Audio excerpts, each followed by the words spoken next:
Je suis tombée récemment sur le reportage Netflix Anelka l'Incompris, qui retrace le parcours du joueur de foot Nicolas Anelka, qui a notamment joué en équipe de France. À un moment dans le documentaire, il raconte que le sélectionneur de l'époque, Jacques Santini, s'est déplacé à Manchester pour faire ses sélections pour l'équipe nationale. Et qu'au final de cette journée de détection, ce sélectionneur, il fait comprendre à Anelka que s'il ne le prend pas, c'est parce qu'il ne le connaît pas. Et là, en réfléchissant, je me suis dit, mais comment quelqu'un, sous prétexte qu'il ne te connaît pas, peut se permettre de te dire que tu n'as pas le potentiel pour entrer dans mon équipe, que tu n'es pas assez compétent pour moi, tu ne joues pas suffisamment bien, ou je ne veux même pas m'intéresser à ton jeu pour savoir ce que tu vaux vraiment, pour éventuellement penser à te prendre dans mon équipe.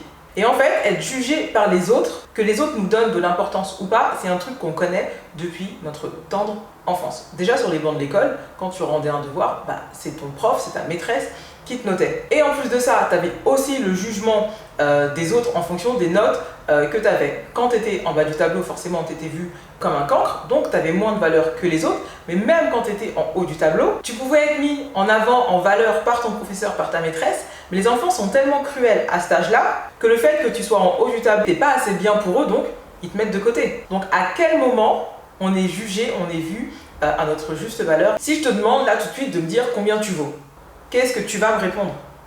Est-ce que tu vas me donner le montant qui est en bas de ta fiche de paye? Est-ce que c'est le nombre de kilomètres que tu parcours tous les jours? Est-ce que c'est le prix de tes reins? Est-ce que c'est le prix de ton foie? Est-ce que c'est le prix de tes deux yeux? En plus de ça, si tu n'as pas 10 sur 10 à tes deux yeux, forcément, tu as moins de valeur. Mais plutôt que de se demander combien on vaut, est-ce qu'il ne faudrait pas plutôt se demander qu'est-ce que je vaux, qu'est-ce qui fait notre valeur?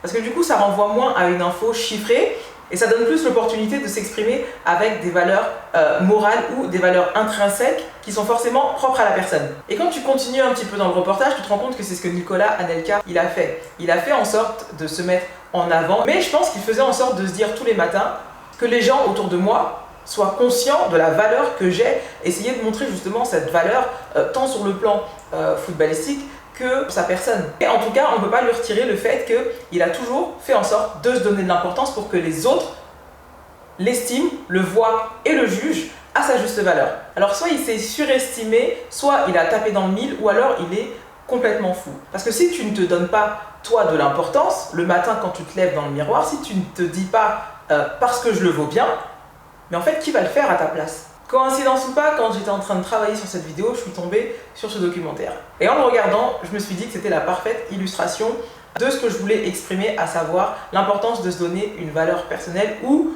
comment se donner une valeur personnelle. Donc on va rentrer dans le vif du sujet et je vais te donner 6 clés qui pourront t'aider à te donner de la valeur. Première clé pour te donner de la valeur, il faut que tu puisses être conscient de ton potentiel, de tes capacités, de tes aptitudes. Parce que si toi tu ne le fais pas, personne ne va venir le faire à ta place. On peut te réveiller pour aller à l'école. On peut t'appeler pour aller manger. Mais si tu n'es pas conscient de tes points forts, personne ici-bas sur Terre ne va venir te le chuchoter à l'oreille. Dans les moments décisifs, il faut que tu puisses être conscient que tu as du potentiel, que tu as de la capacité et que ces capacités vont te permettre de réussir. La clé numéro 2 pour te donner de la valeur, c'est qu'il faut que tu aies suffisamment confiance en toi, c'est qu'il faut que tu aies une bonne opinion de toi-même et que tu aies une bonne estime de toi. C'est bien d'être conscient de qui tu es, mais si derrière tu n'es pas capable de l'exprimer aux autres, de le mettre en avant, ça ne sert à rien. Quand tu te regardes dans le miroir, si tu n'es pas capable de te dire que je suis capable de, je suis doué pour et que je me donne les moyens de réussir, forcément tu ne vas jamais y arriver. Si tu attends encore une fois que quelqu'un vienne te dire « Allez vas-y chérie, tu peux le faire, allez vas-y, je crois en toi ». Non, il faut d'abord que toi tu crois en toi en fait. Parce que les autres, même si ils te le disent, ça va juste être le coup de pouce pour te faire démarrer. Mais après, c'est à toi de faire la course derrière. Anelka, il n'a pas eu peur de faire des choix très rapidement pour se mettre en avant, pour mettre son talent en avant.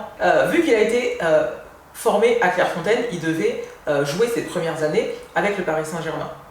Sauf que au Paris Saint-Germain, il ne le faisait pas jouer. Son talent, il n'était pas reconnu, selon Anelka, à sa juste valeur. Donc lui, ce qu'il a décidé de faire, parce qu'il croyait en lui, parce qu'il savait qu'il était capable de, qu'il avait du talent et qu'il avait par-dessus tout envie de jouer, il a dit « sinon les gars, moi je m'en vais en Angleterre en fait ». Ce qu'il faut retenir, c'est qu'il avait suffisamment confiance en lui pour pouvoir faire ses choix pour sa carrière. Clé numéro 3 pour te donner de la valeur, ça va être l'engagement que tu vas mettre à réussir tes projets. Ce contrat que tu vas passer avec toi-même pour réussir tes projets. Très vite, Anelka, il est rentré dans ce milieu et très vite, il a pris conscience qu'il y avait beaucoup de potentiel autour de lui. Plutôt que de se dire que les gars autour de lui étaient forts, il s'est dit non. Moi, je vais leur montrer que je suis aussi fort, voire plus fort qu'eux. Si tu veux réussir, quel que soit ton projet, et si tu es entouré par des loups, il faut que tu sois un loup. Sinon, tu fais la victime. Sinon, tu vas te faire bouffer. Clé numéro 4 pour te donner de l'importance, pour te donner de la valeur.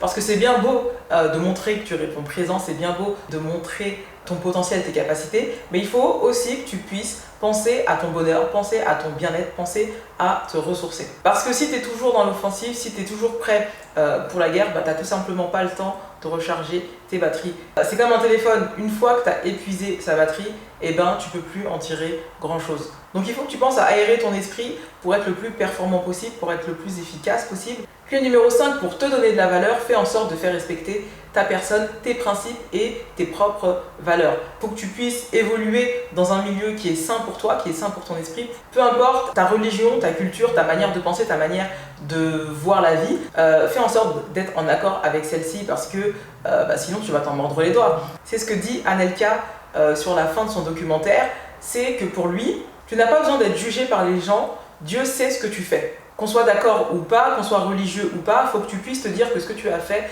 tu l'as fait en respectant ta personne, en respectant tes principes, en respectant tes valeurs. Et ça vaut peut-être plus que le fait de faire des choix qui sont contre ta volonté, qui sont contre ta nature, pour plaire en fait aux autres. Parce qu'avant de plaire aux autres, il faut d'abord que tu puisses te plaire à toi-même. 6e et dernière clé pour te donner de l'importance, pour te donner de la valeur. Quel est ton comportement face aux épreuves de la vie?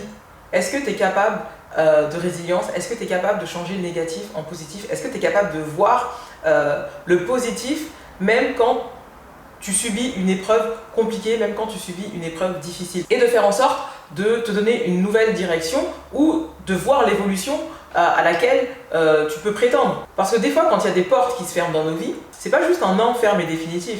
C'est cette porte-là, elle est fermée, mais il y en a plusieurs autres qui s'ouvrent à toi, ou même une autre qui s'ouvre à toi. Mais est-ce que tu es capable de prendre suffisamment de distance, de prendre suffisamment de recul, de faire preuve de maturité pour voir ces opportunités qui se présentent à toi ou pour évoluer en fait dans ta carrière ou dans ta vie personnelle? Quand il n'a pas été sélectionné en équipe de France, Anelka, plutôt que de se dire ok je suis ok je vais arrêter ma carrière, ok je vais aller vendre des tomates sur le marché, il s'est dit ok, ça me laisse plus de temps pour aller passer mon permis et je reviendrai plus fort la prochaine fois.